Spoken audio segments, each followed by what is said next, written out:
Welcome back to another episode of Broke Up, Not Broken. I'm your host, Jamie Lima, and founder of Allegiant Divorce Solutions, where we help people prepare for, navigate, and recover financially from divorce. This podcast is your one-stop shop for mastering your life and your finances throughout the entire divorce process. In today's episode, we have the pleasure of speaking with Josh Tomeoni, a seasoned financial planner just like myself, world-class coach, and the charismatic host of the Derelict Podcast. As someone who embraces the complexities of success and failure, Josh provides a platform for men to discuss their struggles authentically and openly. Today, we're going to dive into how facing failure head on can lead to substantial personal and financial growth, especially in the wake of a divorce. So grab a cup of coffee or your beverage of choice, buckle up, and let's once again get you financially and personally empowered. Hey, Josh, it's so great to have you here today, man. Jamie, thanks for having me, man. That intro, I don't know if I can live up to it. I'll do my best, though. It's fantastic. I'm sure you're going to be. This is going to be awesome. I, as our listeners know, I talk to people from all walks of life on this show. We've had some mental health professionals. We've had some financial professionals like ourselves, accountants and tax people. We've had some attorneys on here. But as a financial planner myself, and I know you're a CFP as well. I have a special place in my heart for folks like you, especially people that have gone through a divorce and have some experience with this line of work as you do. So I'm super happy to have you here, man. Thank you so much. I mean, we're united, right? Finance guys, been through divorce, trying to help guys go through it themselves. Absolutely. Yeah, man. And that's we were kind of talking about, and I'm glad you just mentioned that here, like guys, right? Like so many of our listeners, so many of our participants in our Facebook groups and, the webinars and seminars that we do, a lot of the clients, 95% of the people that we work with, not by choice, but just by default, have been women. And are women that are participating and getting all the help. So I'd love to hear your thoughts on, as a dude, just like myself, who has gone through divorce. Mine was incredibly challenging and very expensive. I don't know. We haven't talked about what your experience was like, but I'd love to hear some of your thoughts about men going through divorce and maybe like why they don't ask for help, maybe why they should be asking for help. And I just want to let you have the floor here, man. I appreciate that. Yeah, it's been my experience as well. I don't have the same designations as you do, but I've worked with several divorcing women specifically, even in my financial career as well. And it's always been women. I don't know why. I don't think I've ever worked with one divorcing male ever until I started my coaching company. And now I work with a bunch of guys. But I found the same thing on social media with anything that I post, with my own podcast, et cetera. The whole thing is geared around focusing on men. And yet I still sometimes get more female viewers, more female commenters, and I think that there's, maybe we should just start with what is societally acceptable, right? So I don't know about your experience. My experience has been if a woman needs help, and she goes to therapy or she gets coaching or something else, generally speaking, society says, good for you. You deserve it. You should do it. That's awesome. Congratulations, right? It's usually, I think, met with a lot of optimism. Versus if a man does that, from my experience, usually the response is, what the hell is wrong with you? So let's just start with that. Yeah, you're weak. You're weak. You can't man hang. Up, bro. Man up. Yeah. You can't do it yourself. Why not? So maybe just starting with that, I don't want to go into a long history lesson of why that is, because I don't even know necessarily. Yeah. But I think that that's part of it. I think that there is this idea, at least, I'll speak from my own experience. I grew up very much in a household that is just figure it out, right? Get back up on the horse, get back, pull yourself up by your bootstraps is what I used to hear from my grandpa all the time. If you fall, just pick yourself back up. Don't deal with it. A lot of that stoic attitude of you're not really supposed to feel emotions. You're not really supposed to go through the emotional process. You're a man. Just deal with it. And frankly, it's all over social media. It's all over the media. I feel like as men in society today, we kind of have two options, right? We can go kind of the Homer Simpson route or any TV show route where we're just a goofball and people just laugh at us because we're a man, especially as a dad. I'm a dad. It's just, you're either the goofball dad that no one really takes seriously, like, okay, dad, et cetera. Or you're the other guy that's like the total jerk right? That everyone's just trying to avoid because he doesn't know how to control his emotions and he just flies off the handle all the time. Yeah. We don't get a lot of examples, at least from what I see, about somebody who's actually processing their emotions, going through things, dealing with them real time. At least that's been my experience. Yeah. So I think maybe that's part of it. I think that a lot of guys, and I'll speak for myself. So when I went through my divorce, I didn't hire a coach and I didn't have a certified divorce specialist like yourself helping with my finances. I didn't do either one of those. Mm-hmm. I did the typical, tried to go through mediation first. Wife at the time didn't want to. She wanted to use attorneys. So then I decided to hire an attorney. And then I just kind of thought the attorney was going to be the end all be all. And frankly, they weren't. And they made a lot of mistakes. And I had a great attorney that I spent multiple six figures on. And still there was mistake after mistake after mistake after mistake. I know we'll probably talk about this later, but I wrote an ebook earlier this year to talk to the men of the 5 biggest traps to avoid when going through a divorce and how to avoid them. And trap number 2, which is one of the most important ones, is trusting the wrong team. And in that chapter, I specifically talk about the fact that just hiring an attorney when going through a process like this is a huge mistake. Could cost you 6, 7, 8 figures, depending on what your net worth looks like. Yeah. It's what you're talking about is everything I talk about too. And if you've had a chance to listen to any of the previous shows or you follow us on social media, we talk about Team You all the time, creating Team You. And it's so good to hear somebody else who has been in my shoes and in the same shoes as other people that are listening and have reached out to get the help. It's that you also concur with doing the same thing. I mean, I am not the dude that you described earlier, where it's like where I poo-poo and look down on people that get the mental health support that they need and get the family support they need and the just surround themselves with loved ones. I'm not that guy. I didn't do that, which was the biggest mistake in my own divorce. I didn't create Team You, which is now I'm realizing, looking back, like that was one of the bigger mistakes I made. And I just try to make sure that, get that message out there so nobody else steps in the same landmine, so to speak, that I did. And I'm super appreciative that you've shared that, because it's good to hear from other people that have been down the same path that they too agree with it. Yeah, absolutely, brother. Absolutely. It's really important. And to your point as well, there might be some guys listening or watching this right now that are thinking, well, I'm good with that. I'm okay with people getting help and that sort of thing, but then they don't do it themselves. Mm-hmm. They're like, oh, well, I can do it. Like I had a little bit of a unique situation just being a financial planner going through it. I didn't feel like I needed to hire another financial planner to help me with it. However, that being said, I've hired financial planners in the past, even as a financial planner, because there's just something, even if it's your expertise and what you do for a living, there's still something about having somebody else's set of eyes on things that's really, really helpful. It's the same thing with a coach. You would think, well, I coach people all day long. I don't need a coach. That's not true. Yeah. I have a coach. I have multiple coaches because I want to make sure that my coaching continues to increase as their coaching continues to increase, right?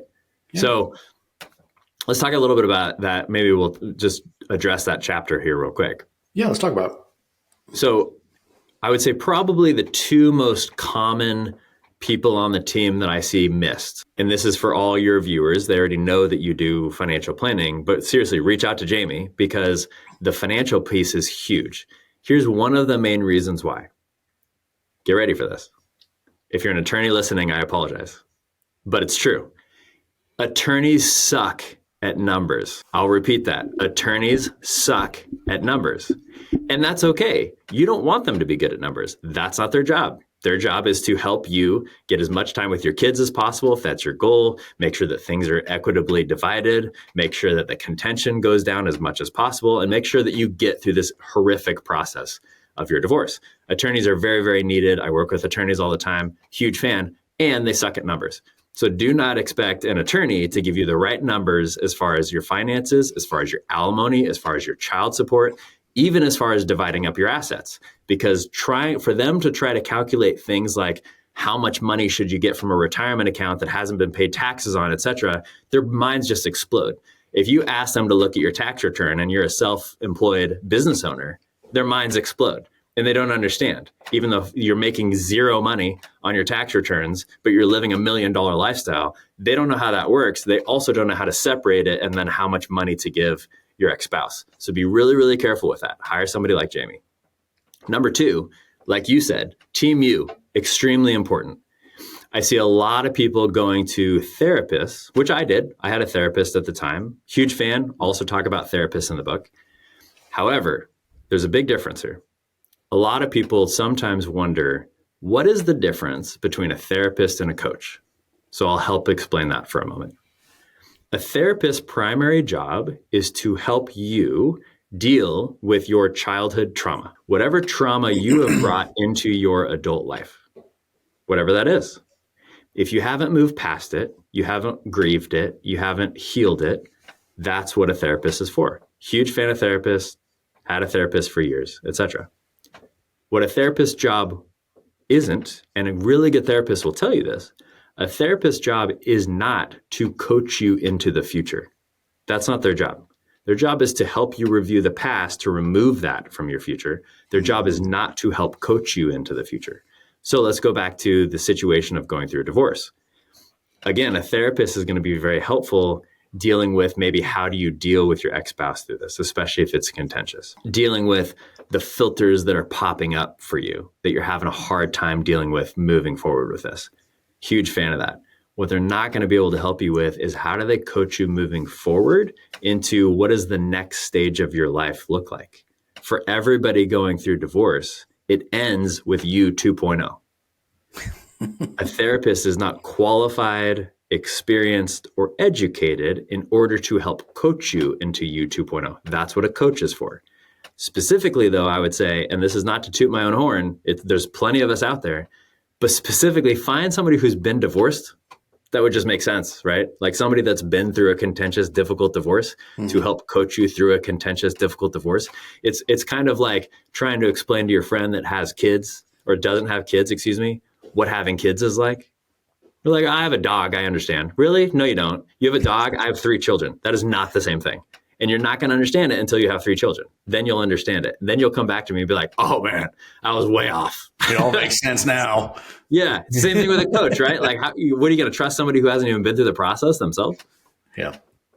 Well, and I think you brought up so many good points that I could go back to, but one of them is earlier you were talking about, like, even as a financial professional, getting the help that you need, and you wished you would have had that financial help, right? It's like the whole, the landscaper with the worst lawn on the block. You don't want to be that guy, right? So if you're a man and you're out there in this world, you're in the world of finance or accounting, or maybe you're an attorney or what have you. Maybe it would make sense to reach out to someone like myself and get some coaching from somebody like Josh to be able to help you navigate this. And I don't know, man. I think it's and part of it. Can I just say something real quick? Part of the reason for that too is that if you're going through a divorce or you've been through a divorce, this is going to be a no-duh statement, what I'm about to say. If you haven't been through it yet and maybe you're about to go through it, this might not be a no-duh statement for you.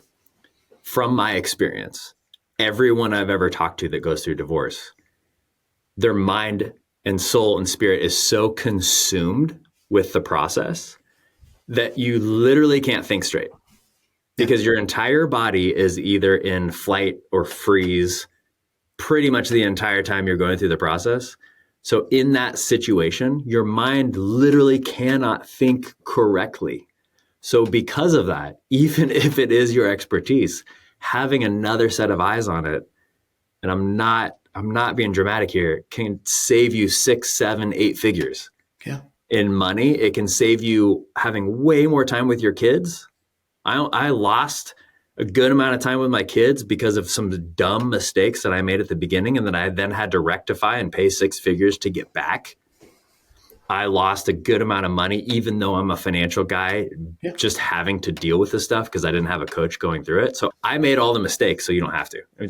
You too, Jamie, right? And yeah, exactly. And I don't know anything about your financial situation. We did not talk about it before our conversation here today, but I'm going to venture to guess you, just like myself, don't make LeBron James kind of money. Right. No, so like, I make good money. I'm very blessed. I'm very grateful for what I do, but I definitely am not, Taylor Swift or LeBron James. Yeah. So why are dudes like us paying 60, 70? I think I'm probably creeping up on $100,000 in my own divorce, right? It's well beyond, past me, thankfully. But even just in the last couple of years where we've had to look at like alimony was going to end and we need to recalculate child support. And now I own a business. So, ooh, you must be hiding money because that's what business people do. Like we were back in the court system again for another $20,000. It's just a gigantic waste of money. So like I'm picking up what you're putting down with everything you say, man. I hope our listeners do. One of the things that I keep thinking about as you're kind of walking me through your mindset around this and the work that you do and some of the comments that you made is like this concept of resiliency, right? Like this, and I know you've been through some stuff, right? Through your own divorce, you've already told us about that. So like, if I'm one of your clients and you're speaking to me and I'm in the throes of my divorce and I'm feeling all the things that you just mentioned, right? Like, cause I was there too. Like I had adrenal fatigue. I had some health issues cropping up that I was able to thankfully, overcome and really just, get beyond and not let them really dramatically impact my health, thankfully, but it can do some damage to you. So like, how do you handle all of that? If I'm coming to you and I'm in the throes of it, what do you, how do we work together? What are some of the things you're going to exercises you're going to take me through, whatever, what do I need to do? And what are some things that practically people can do that are listening that, might be in the throes of it could use? I appreciate you asking that because going back to the ebook, trap number 3, actually, it's almost like you're prompting me for this. And by the way, for all the listeners, he hasn't read the book either, just so you know. But literally number 3 is tossing self-care aside because it's something that's extremely easy to do in that process. Physical health, mental health, emotional health. And as guys specifically, this I think is really, really important, especially in the world we live in. Because I don't know about you, but every time I get on any sort of social media outlet, probably 80-20 rule, 80% of the guys are talking about something physical. Mm-hmm. Get to the gym, get bigger muscles, get a 6-pack.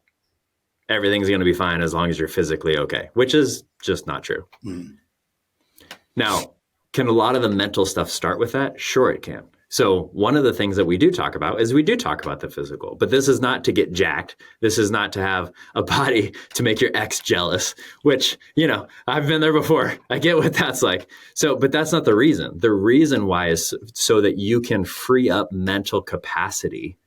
That's why exercise and keeping health is so important during this process. So some of the things we talk about is just diet. We talk about health. We talk about sleeping. We talk about eating. We talk about just getting your body moving, physiology. But most of it, honestly, is mental, just like it is in anything else. Anyone that's listening that's ever done anything hard or started a business or done anything like that, you know that it's 80% up here, right? You mentioned LeBron James earlier. LeBron James wins up here. He doesn't win, even though he hasn't, a body made for basketball, and he works that out as much as he can, and he has an amazing amount of talent, and he works his butt off, right? He's still winning the game up here. Yeah. As they used to say, of Kobe, right? Mamba mentality, right? Mm-hmm. Michael Jordan, anyone, any sports guy that you want to use, Tom Brady, whoever.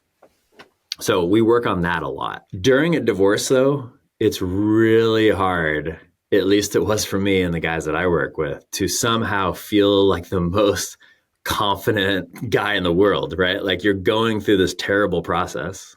You're having this person that maybe, especially if it's contentious, is really difficult.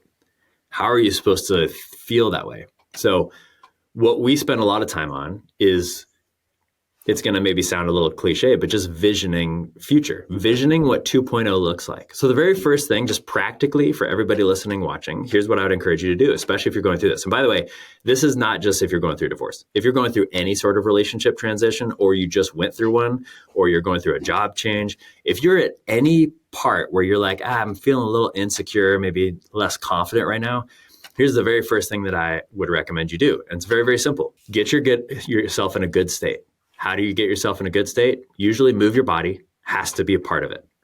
So that doesn't necessarily mean that you have to lift heavy weights. It could be a walk. It could be jumping up and down. It could be dancing. It could be, open up a fun YouTube channel, whatever, listening to fun music. There's a lot of different ways to move your body to change your physiology.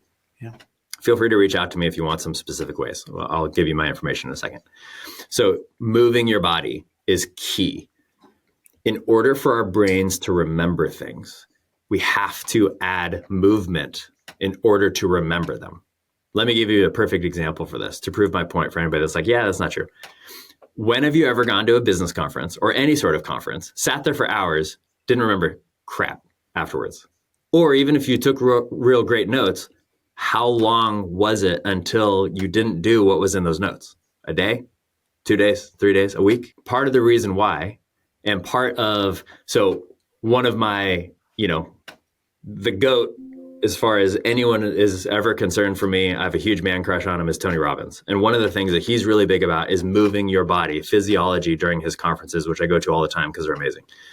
And science shows that if you are trying to learn something and you're trying to change the neural pathways in your brain, you also have to move your body while you're thinking these things in order to get there. So here's a very simple exercise. Move your body, get yourself in a good state. Don't lie to yourself that you're in a good state. Get yourself into a good state. When you're in that prime key state, sit down, get out a piece of paper, and write Me 2.0 at the top. And just write what you want your life to look like. There's a couple keys to this. One, don't shame yourself. This is not an exercise to say, oh, my life sucks right now. I wish it could be like this. No, there's nothing about this. This is just a dreaming exercise. Pretend like you are, my youngest child is 7. Pretend like you're 7. And pretend like this is a creative, oh my goodness, there's unicorns and Santa and everything else sort of an exercise. Okay, just dream. And just write down what all that looks like. Include your ideal partner, your ideal future mate if you ever want one again. You might not want one right now. You might be feeling negative about that, but just let it be, right? Maybe you have a crush on an actress. Fine, write her information down there. Start manifesting that. I have one. I'm not going to tell you. Maybe I'll tell you later, Jamie. I've been manifesting that for a couple of years now. We'll see if it ever happens. If it does, I'll let you know. Write that down. Right? This is not just about money. This is like how I want to feel, what I want my life to be like, what my purpose is, what my mission is. And don't go through like those boring business exercises where you go through a business plan. That's not what I'm talking about. I'm just saying a blank piece of paper, just spew out your vision for your life. And frankly, if you do that and you look at that every single day, you're going through a divorce or you're going through a hard time. If you did that for 3 months, how do you think you're going to feel after that last 3 months?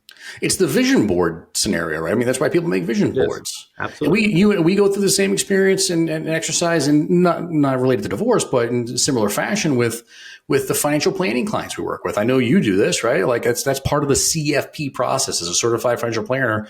One of the very first things you have to do with your clients is just know the client, right? And get an understanding of what your goals and objectives are. So I love this, man. I think I'm a big planner by nature, right? Like, I mean, I business plan and I have goals that I set for myself every year, and you have to keep reminding yourself of that. And that's another reason why I have a stand-up desk.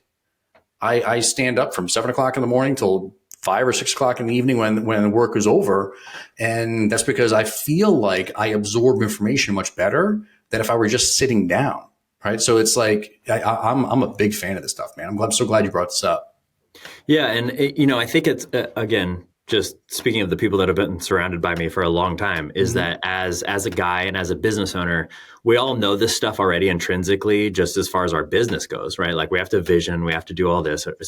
But where I see there being a big lack is, what about Me 2.0? We're not talking about business here. We're not talking about money. We're not talking about success. We're not talking about what you want for your business or what car you want or what boat you want. None of that stuff. We're just talking about what's your ideal life. Yeah. And I don't think a lot of people spend time with that. Frankly, I haven't before the last few years. Yeah. It wasn't ever really, it was more about like, well, what business do I want? What do I want for my kids? What do I want for the car? All that sort of stuff. But it wasn't like, well, what's my ideal life though? What does that look like? How do I give back to humanity the best? What's my real mission in life? And a divorce, oh man, even though it is so brutal, brother, as you know, it's such an amazing opportunity for you to look at that. Because you get to reinvent yourself.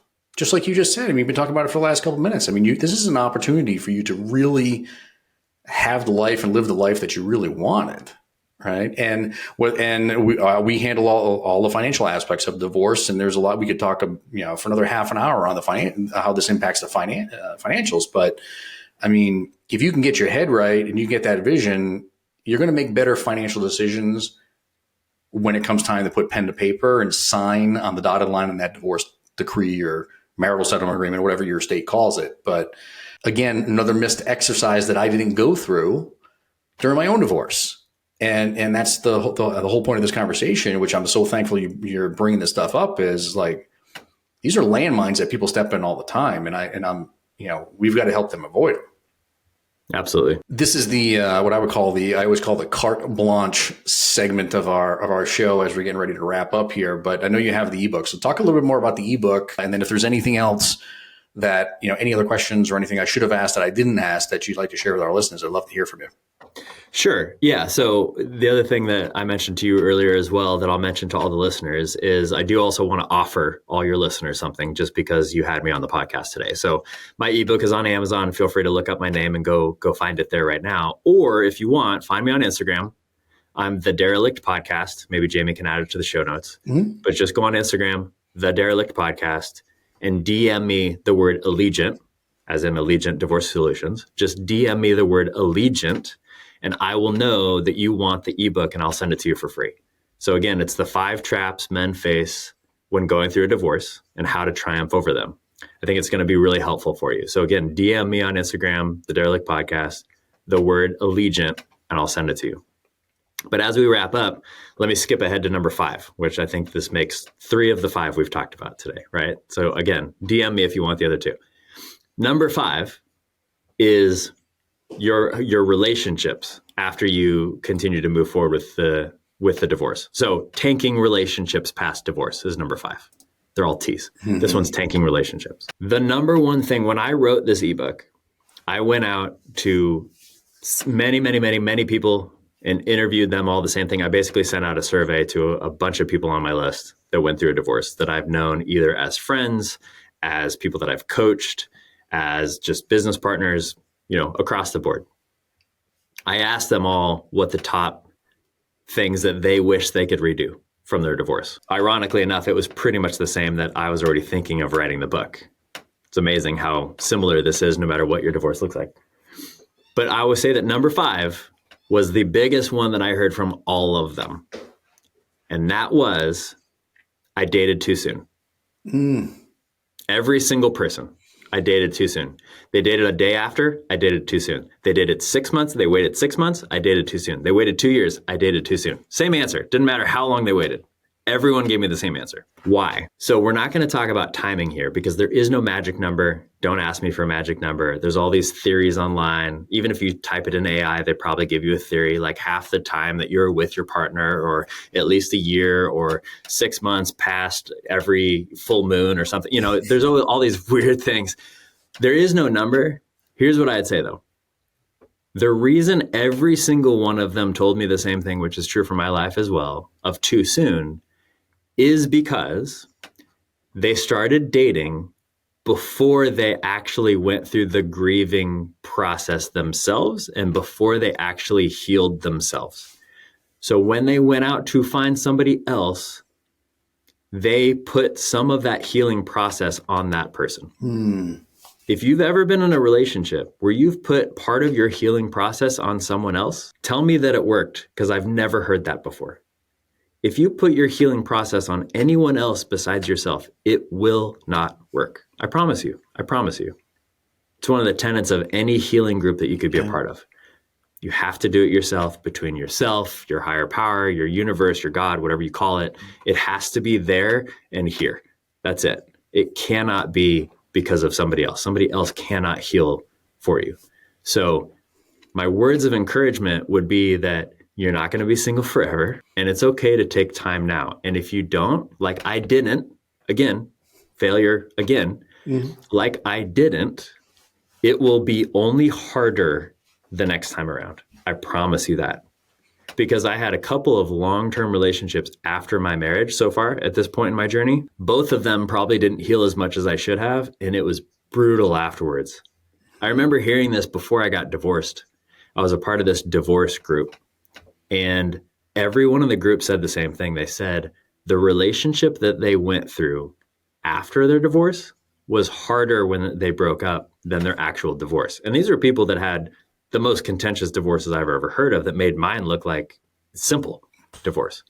And I always thought in my head, that doesn't make any sense. How is that even possible? And then I went through it and I was like, oh, it makes sense. Because now I'm a little bit healed. I found somebody that probably fits me better. and then that relationship ends, oh man, there's aspects of that are even brutal than my marriage that I knew was bad in a lot of ways ending. Ooh. So my encouragement to you is you're not going to be single forever. Take some time. It's amazing what you can do in 6 months, a year, 2 years to work on yourself and become that 2.0. And also, here's the other thing. Here's the selfish reason for it. If you become ideal 2.0 yourself, guess who you're going to attract? It's going to be the person that's attracted to 2.0, which is the person that you want to attract. If you're going out there without healing yourself, you're going to attract a lot of the same stuff. And I say you because I did the same thing. So that would be my biggest encouragement for people going through a process like that is it's okay to pause and wait. You don't have to be like 100% perfect when you start dating again. Don't hear this the wrong way. But just get to a point where others see it in you. Maybe you have a coach working with you through this. And there's other things you can do without dating. You can go have conversations with people, especially somebody that's been in a marriage a long time and maybe don't even know how to date again. That was my experience. Just go start talking to people. Talk to people at the coffee shop, etc. But you don't have to do it in order to jump into another long-term relationship that might just be even more brutal than the last one you got out of. Man, that is a powerful message right there. I did not wait. Thankfully things have worked out so far, but I see this happen all the time, right? Like people jump into other relationships and the next thing you know, that one fails and then it's, oh, woe is me and what's wrong with me. And it's really just that you just need to take a beat and figure some things out. And I'm so glad that, man, that you shared all this with us today. I know we're already coming up on time. We could keep going for another half an hour, but I'm not going to take up all your day. And I want to make sure we'll be brief and be gone for our listeners. But I really appreciate this, man. This has been very, very, very powerful. And I'll make sure that anybody that's listening today, of course, follow Josh's instructions regarding his Instagram. DM him, and it was Allegiant, right? You want everybody to DM you Allegiant to get the copy of the book? It's Instagram is the Derelict Podcast, and just DM me the word Allegiant, and I'll send you the ebook. Amazing. We're going to put all the links and everything in the show notes so everybody will have them so they can get in touch with you. I really, really appreciate your time, man. And for our listeners who want to connect with Josh and explore the Derelict Podcast, head over to his other social media platforms. We'll make sure, we'll put all the links in the show notes and give him a follow. And if you're navigating your own financial or personal challenges, remember that Allegiant Divorce Solutions, we're here to help and offer you as much support as we possibly can. You can visit us at allegiantds.com, book a complimentary and confidential conversation with us to help you get the support that you need. Don't forget to subscribe to our podcast. Follow us on all the socials and whatnot to get more updates on our upcoming shows and other announcements. But until next time, thank you for tuning in, and we'll talk to you again soon.